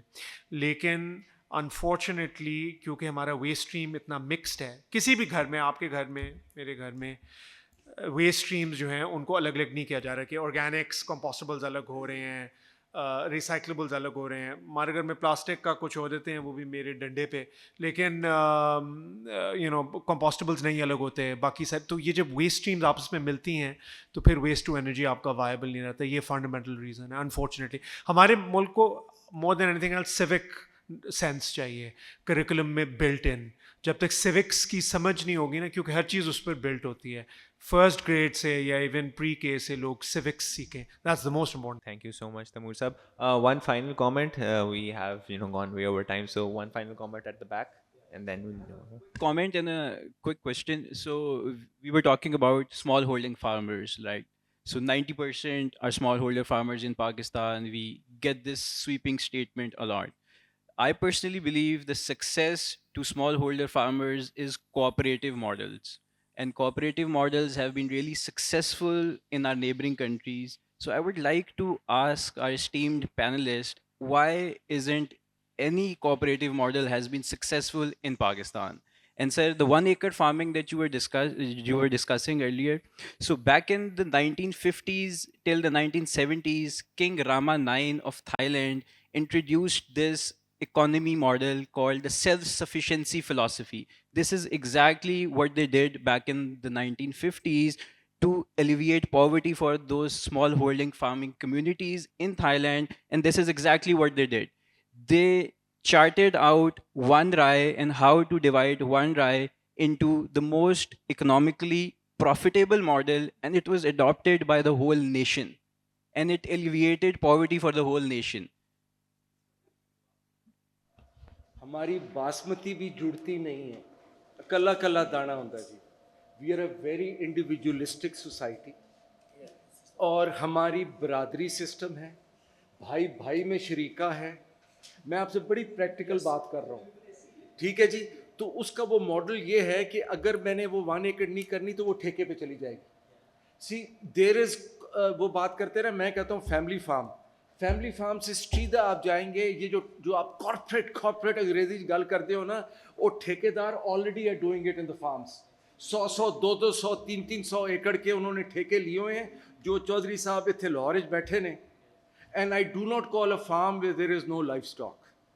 سو دا 1 ایکڑ انڈیویجولی اور یو گیو اٹ آن ٹھیکا, یہ کٹھے ایسی نہیں ہو سکتی. سوری سیکٹر میں واٹر یوزر ایسوسیشن ورچولی نہیں ہے. نہیں مطلب ایک ان تھیوری جو مرضی کہہ لیں, میں نے تو دیکھا ہے اس پہ کوآپریٹو. پھر ہم نے کوشش ہر ڈونر کے, تم اس میں دیکھو ہوتا ہے کہ نا آپ پروڈکشن پہ بھی کوآپریٹ بنائیں آگے بھی کرنے کے لیے. اٹ از ٹو می, میں نے یہ ڈیپلی سوچا کہ اٹس ویری کلچرل. جو بات آپ کہہ رہے ہیں نا کہ ہمارا پنجاب اور سندھ میں تو کلچر ہی نہیں ہے بالکل جو ہے نا کوآپریٹو. آپ ناردرن ایریا میں جائیں, नॉर्दर्न एरिया में जाएं, they are a very good success story. आप थर पार्कर एरियाज में जाएं, दे आर है. So to me it's more a cultural thing. This is this but the solution is because हमारे इतने छोटे छोटे हो रहे हैं land holding. Sir, skills. Shane, on that note, I'll quickly summarize the solutions. I think Faisal Saab ne apna And the Chaudhrys and the Khans Faisal Saab all ne after me. And food authorities are doing a great job. Sir, I was one of the pioneer members. 6 saal te assi lage rahe sir. Zabardast. So, thank you so much, everyone. It has been a really insightful day with a lot of riveting discussions. Just in the terms of solutions, I would just like to summarize what this esteemed panel had, come up with. Faisal साहब ने तो अपनी summary भी खुद दे दी है, but जो मैंने आजाना तौर पे इनकी तरफ से summary लिखी थी, that obviously there's a huge emphasis on skill, how that can be translated to also smoothen out the income patterns of a farmer, particularly कि उनकी कोई extended family में से बाहर हों, so that they are not facing as much shocks. At the same time, financing is an option as well, but again, that needs a lot of skill for them to really harness. And obviously, how we can make a composition of that 1 acre farmer, as land holdings are going to increasingly get smaller. That 1 acre model needs to be really figured out for the bulk of smallholders within Pakistan. And obviously the more radical solutions like banning sugarcane and changing the delay of rice. Sir, that is a must. I think I second it. Yes. I oppose rice. I'm a rice farmer and opposing rice for the last 20 years. Rice we can live with, You but can delay it. Rice we can live with, Delay it, sugar but cane sugarcane needs to be banned. And with that said, it's a really good segue into what the solutions by Dr. Mahmood were. So regenerative and climate smart agriculture is the talk of the town. We need to have this approach within our agriculture sphere as well, and particularly we need to really see the concept of food in the nexus approach, because at the end of the day there are only so many resources and competing priorities, particularly in water and energy sector as well. Finally, Dr. Maham particularly told us about, in a world where funding is going to get increasingly diminished, how do we really hone in our intervention design that to one that is more targeted, one that is more integrated, and it's also designed within the spectrum of the lived realities of people on ground. And obviously, living in boardrooms and classroom halls, we tend to make over the top solutions that imbue a lot of cognitive tax onto our beneficiaries. And finally, in the terms of Chopra Saab, a lot of solutions were discussed in terms of harnessing or in terms of elucidating food safety. But at the same time, how can we get community more involved in the food safety process? And at the same time, how civil society organizations can work together with the government sector to create new policies. Particularly, a couple of instances were shared by Josefa in the terms of composting and aggregating a lot of these other things. And at the same time, there are some issues that are beyond the jurisdiction of the PFA. So if we can collectively as a voice advocate for those, so I think we can do that. So thank you so much for this panel discussions today, to the panel before as well. I really like to extend my thanks to MHRC, CDPR, and the team at Rizq, particularly Dr. Farah and Dr. Hadia for supporting us throughout the panel design process and having this conference. Hopefully we can have more such conversations moving forward, and I think as Faisal Saab said, इस तरह की conversations की मज़ीद ज़रूरत है और LUMS वालों को भी मज़ीद ज़रूरत है ऐसा काम करने की. तो with that said, thank you so much, and hopefully inshallah we'll meet soon. Thank you.